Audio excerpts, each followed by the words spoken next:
ஷேக் ஹுசைன் அல் அவாயிஷா இங்கு குறிப்பிடுறாங்க, ஹக்கீம் ரலியல்லாஹு அன்ஹு அவர்கள் அல்லாஹ்வின் தூதர் ஸல்லல்லாஹு அலைஹி வஸல்லம் செல்வத்தை கேட்டாங்க. ரசூலுல்லாஹ் கொடுத்தாங்க. இது ஒரு தடவை இல்லை, 2 தடவை இல்லை, 3 தடவை திரும்ப திரும்ப கேட்குறாங்க, வேண்டும் வேண்டும் வேண்டும்னு. ரசூலுல்லாஹ் 3 தடவை கொடுத்தாங்க. அதற்கு பிறகு ரசூலுல்லாஹி ஸல்லல்லாஹு அலைஹி வஸல்லம் இப்படி கேட்கக்கூடாதுங்கிறத உணர்த்திற்காக ஆத்மாவை பத்தினித்தனத்தோடு, அதாவது அந்த ஆத்மாவுக்கு இப்படி ஒரு பேராசை இல்லாத நிலையில் அதை ஆக்குவதற்காக கண்ணியத்தோடு அதை வைத்திருக்க வேண்டும்ங்கிறதுக்காக வழிகாட்டுறாங்க. அப்போ நம்முடைய ரூஹ், நம்முடைய நப்ஸ், இதற்கான மரியாதையும் கண்ணியம் எது வரைக்கும் கேட்டால், இது ஒரு கற்பு பாதுகாக்கணும். என்ன கற்புனா, இந்த உலக துன்யாவின் மீது மற்றவரை கையேந்துகிற அளவுக்கான நிலையிலேயே இந்த ஆத்மா ஆகிடக்கூடாது.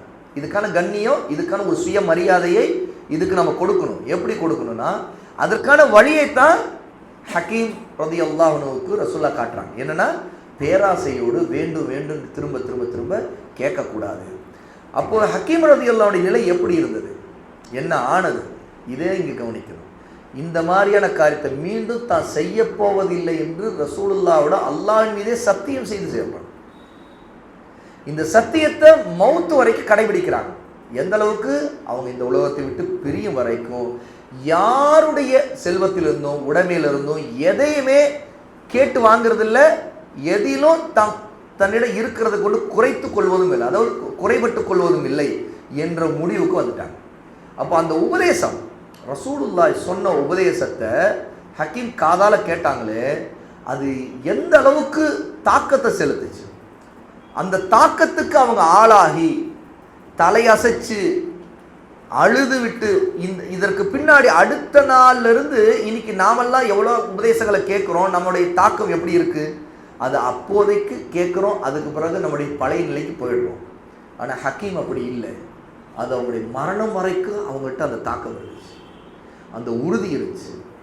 அப்போது ரசூலுல்லாஹ்வுடைய உபதேசங்கிறது இந்த ஒன்றில் மட்டுமா, எல்லா விஷயத்திலும் ரசூலுல்லாஹ்வுடைய ஒரு அறிவுரை எடுத்துக்கொள்வது, நசீகத்தை எடுத்துக்கொள்வது, அவங்களுடைய ஒரு கட்டளையை ஏற்றுக்கொள்வது, அவங்க தடுத்த ஒரு காரியத்தை விலகிக் கொள்வது எப்படி இருக்கணும்னு கேட்டால், ஒரு தடவை கேட்டுட்டோமா அதுக்கு பிறகு மௌத்து வரைக்கும் நம்ம உறுதியாக இருக்கும். ஆனால் நம்முடைய நிலை, நாம் அந்த நேரத்தில் ஒரு பயான் கேட்கும்போது நம்ம உருகுவோம், நம்ம கண்ணீர் கூட வரும், அது சரிதான், எல்லாம் சரிதான், நம்ம தலையாட்டுவோம். ஆனால் அதுக்கு பிறகு அதை விட்டு அப்படியே நம்முடைய நிலைமை மாறி போய் நம்முடைய பழைய நிலைக்கு திரும்பிடுவோம். ஆனால் உறுதிமொழியை ஹக்கீம் கொடுத்தாங்களே ரசூலுல்லாஹி ஸல்லல்லாஹு அலைஹி வஸல்லம், அவங்க அது வாழ்நாள் முழுக்க அதை காப்பாற்றக்கூடியவங்களாக இருந்தாங்க. அபூபக்கர் ரலியல்லாஹு அன்ஹு கேட்குறாங்க, அபூபக்கர் ரலியல்லாஹு அன்ஹு கொடுத்த கொடையையும் அதையும் அவங்க ஏற்க மறுத்துட்டாங்க. உமர் ரலியல்லாஹு ஆட்சி காலம் வருது, உமர் கொடுக்கக்கூடியதையும் ஏற்றுக்கொள்ள மறுத்துட்டாங்க. அதனால தான் உமர் தான் இப்படி கொடுக்கிறத ஹக்கீம் மறுத்ததுக்கு மக்களை சாட்சி ஆக்குறாங்க. ஏன்னா ஹக்கீமுக்கு உமர் கொடுக்கல அப்படிங்கிற மாதிரி ஆகிடக்கூடாது, அவருக்கு ஹக்கு இருந்தும் அவர் கொடுக்கப்படாமல் இப்படி வறுமையில் விடப்பட்டவர் ஆக்கிட்டாங்கன்னு நினைக்கக்கூடாதுங்கிறதுக்காக ஹக்கீமை இந்த இடத்துல மக்களிடம் சொல்லி ஹக்கீம் தன்னுடைய ஹக்கை மறுக்கிறாருங்கிறதுக்கு உமர் மக்களை சாட்சியாக்குனாங்க. முஸ்லீம்களே நீங்கள் எல்லாரும் சாட்சியாக இருந்து கொள்ளுங்க, நான் இவருடைய ஹக்கை கொடுக்குறேன், ஆனால் ஹக்கீம் மறுத்து விட்டார் அப்படின்னு சொன்னாங்க.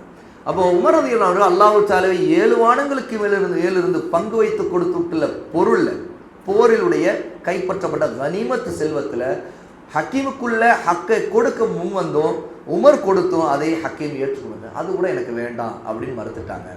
அப்போ அல்லாஹ்வின் தூதர் ஸல்லல்லாஹு உபதேசத்துடைய தாக்கம் அந்த அளவுக்கு ஹக்கீம் ரலியல்லாஹு அன்ஹு அவரிடம் இருந்தது அப்படிங்கிறது உணர்வோம். இன்னைக்கு நம்முடைய வாழ்க்கையில் அப்படி இல்லை.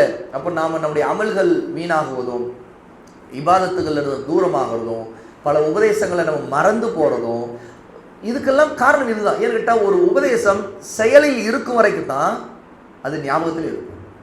எப்போ செயலில் அதை உறுதியாக பற்றி பிடிக்க விட்டுட்டோமோ அப்போ அந்த உபதேசம் மறந்து போயிடும். ஆமாம், ஒரு தடவை அப்படி கேள்விப்பட்டேன், ஒரு ஹதீஸ் கேள்விப்பட்டேன்னு நினைப்போம். ஏன் அப்படின்னா, நமக்கு திரும்ப கேட்கும்போது தான் அதை செய்யணுங்கிறது திரும்ப ஞாபகம். அதுக்கு பிறகு அது வாழ்க்கையில் அப்படியே விட்டுருப்போம். அப்போது பல விஷயங்கள் அமலில் ஒன்று தொடர்ச்சியாக இருந்தால்தான் அது நினைவிலும் தொடர்ச்சியாக இருக்கும். ஹக்கீம் அந்த அமலுடைய விஷயத்தில் உறுதியாக இருந்தனால தான் அவருடைய நினைவில் அது வாழ்நாள் பூரா, அவருடைய வாழ்நாளில் ரசூலுல்லாவுக்கு கொடுத்த, ரசூலுல்லாவிட அல்லாஹ் மீது சத்தியமிட்டு கொடுத்த அந்த வாக்குறுதியை, சத்தியத்தை ஹக்கீம் ரலியல்லாஹு அன்ஹு காப்பாற்றினார்கள் என்பதை இங்கே புரியும்.